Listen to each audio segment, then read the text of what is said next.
Hi friends, I'm Ruth with Mouse Loves Pig, and this is Mouse Loves Marketing. We are talking all about how to use the power of collaboration to grow your business. We are on day 4 of apparently a mini course about influencers.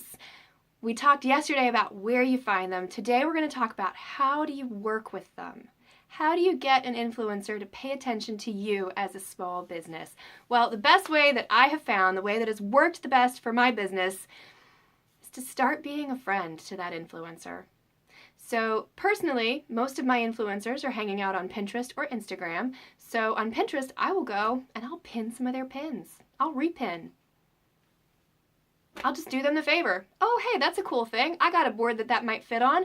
Repin. And I'll do that over and over and over again. I actually have a short list of Pinterest influencers that I want to collaborate with. I want them to feature my things on their boards because I see that their boards have a lot of followers.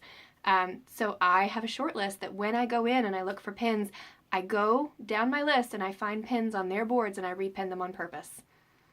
And just build that relationship because they're going to see that you've repinned their stuff. Same thing on Instagram. I will go and I will like and I will comment. I have a short list of people that I'm actively trying to build a relationship with. So I will go and spend the time, and it is time, it's a lot of time, but I have a very small budget, so time versus dollars.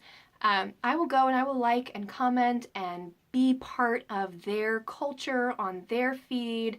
I will post their things that they're posting. I will share their stuff in my stories.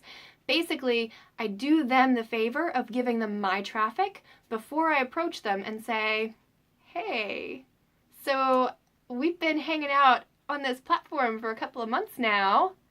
You want to feature me?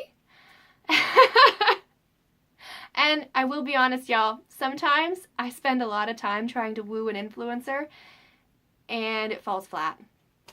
Sometimes there's actually one influencer that I chased for 6 months and I finally got up the guts to reach out to her and she reached back and said, thanks, but no thanks. Wah, wah, wah. Oh well. So don't be afraid of building those relationships because most of the influencers that I've built those kinds of relationships with, when I do reach out to them after a few months of liking and commenting and being part of their community, when I reach out to them, most of the time it's a yes, which is really cool.